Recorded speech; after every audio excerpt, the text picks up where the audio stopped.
نبی اکرم صلی اللہ علیہ وسلم نے فرمایا جعلت لی الارض مسجدا وطہورا، یا پھر آپ نے فرمایا جعلت لی الارض کلھا مسجدا وطہورا۔ پہلی امتوں کا اور میری امت کا فرق یہ ہے کہ پوری روئے زمین جہاں پہ بھی میری امت کے لوگ نماز پڑھنا چاہیں وہ مصلی بچھائیں اور نماز پڑھنا شروع کر دیں۔ روئے زمین مسجد بھی ہے، سجدہ گاہ بھی ہے اور پاک بھی ہے، کوئی ممانعت نہیں۔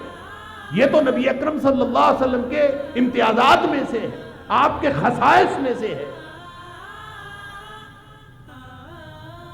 تو جب ساری زمین جس پر نماز پڑھی جا سکتی ہے روئے زمین مسجد ہے، کلھا مسجدا وطہورا، تو پھر اس چار دیواری کی اہمیت مسجد میں نماز پڑھنے کی وجہ سے کیسے ہو سکتی؟ نماز پڑھنے کی وجہ سے اگر اہمیت ہوتی تو روئے زمین کی ہر جگہ ہر ٹکڑے کی اہمیت ہوتی۔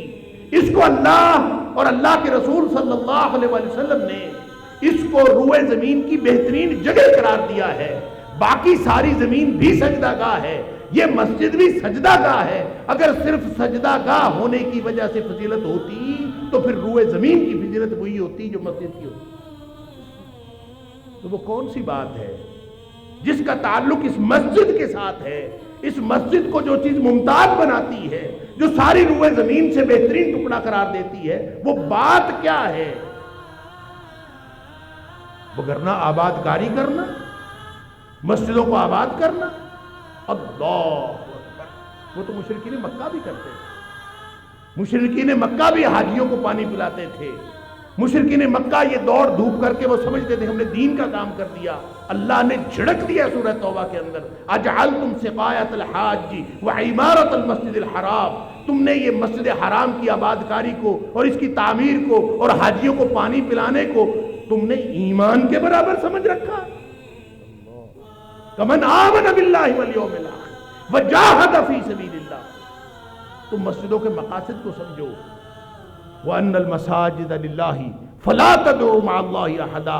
یہ مسجدیں اللہ کی ہیں۔ جب یہ چار دیواری بن جاتی ہے، سن لیجئے، ساری دنیا پہ پوری روئے زمین پہ سجدہ بھی ہو سکتا ہے، وہاں پہ غیر اللہ کی بندگی بھی ہو سکتی ہے، وہاں پہ سجدہ اللہ کو بھی ہو سکتا ہے، سجدہ شیطان کو بھی ہو سکتا ہے، وہاں پہ بندگی اللہ کی بھی ہو سکتی ہے، بندگی شیطان کی بھی ہو سکتی ہے، بندگی خواہشات کی بھی ہو سکتی ہے، وہاں توحید کا مرکز بھی ہو سکتا ہے، وہاں شرک کا مرکز بھی ہو سکتا ہے۔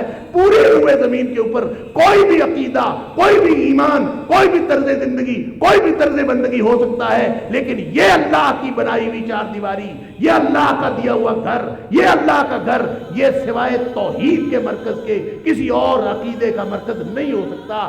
یہ ہے وہ امتیاز جو اللہ نے اس مرکز کو دیا ہے۔ یہ اس کو سجدہ گاہ ہونے کی وجہ سے اور 5 وقت نماز پڑھنے کی وجہ سے فضیلت نہیں ہے، بلکہ یہ فضیلت اللہ کی توحید کا مرکز ہونے کی وجہ سے۔ لہذا جو مسجد اللہ کی توحید کا مرکز نہیں ہے وہ مسجد ہی نہیں۔ وَأَنَّ الْمَسَاجِدَ لِلَّهِ فَلَا تَدْعُوا مَعَ اللَّهِ أَحَدًا۔ اللہ اکبر۔ اور مشرک مسجد آباد کریں گے، مَا كَانَ لِلْمُشْرِكِينَ أَن يَعْمُرُوا مَسَاجِدَ اللَّهِ۔ شرک کا مسجد کی آباد کاری کے ساتھ کیا تعلق؟ مسجد کی آباد کاری کا تعلق توحید کے ساتھ، جہاد فی سبیل اللہ کے ساتھ۔ اور جو لوگ یہ سمجھتے ہیں کہ مسجد بھی بنا لی، شرک بھی کر لیا، مسجد بھی بنا لی، بت پرستی بھی کر لی، مسجد بھی بنا لی، خواہش پرستی بھی کر لی، مسجد میں نماز بھی پڑھ لی اور شرک کے سارے مظاہر بھی اپنا لیے، اور وہ یہ سمجھتے ہیں پھر بھی یہ مسجد اللہ کا گھر ہے، وہ اللہ کا گھر نہیں ہے، وہ شیطان کا گھر ہے۔ یہ نماز پڑھنے کی وجہ سے اس کو اہمیت نہیں ملی، اللہ کے توحید کا مرکز ہونے کی وجہ سے۔